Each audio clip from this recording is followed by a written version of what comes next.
in Colossians 1:15, not the firstborn. We've dealt with that a lot.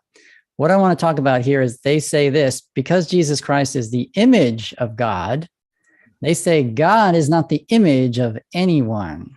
Yeah, that actually begs the question. In other words, they're assuming God is unipersonal. So if you have the Father as the only true God and no one else, then yes, if only the Father is God and I'm the image of God, then I'm not that God, right? Right. But if God is not unipersonal, God is tripersonal, then why can't one member of the Godhead image the other member of the Godhead? In other words, it does not follow that because Jesus is the image of God the Father, he can't be God. All this proves is he can't be God the Father. Exactly, because the God that he images, we're already told in Colossians 1:13, is the Father of our Lord Jesus Christ, because it says that God has translated us from the kingdom of darkness into the kingdom of the Son of his love. So Jesus is the image of who? God the Father. And since he's not the Father, he's not his own image, but the image of another.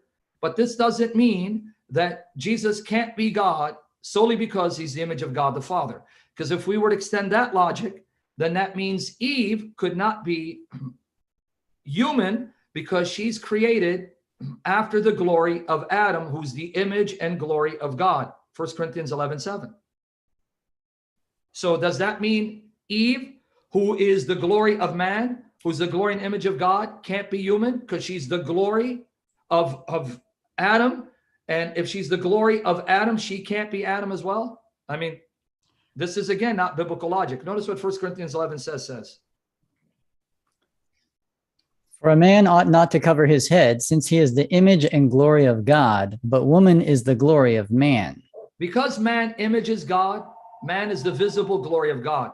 Similarly, if the woman is the glory of man, it's because she images man. That's the logic here. If you're the image of God, you're also his glory. Therefore, she's the glory of man. She's also his image. Problem is, if we apply this logic, since she's the glory, and by extension, the image of man, she can't be human, according to that logic.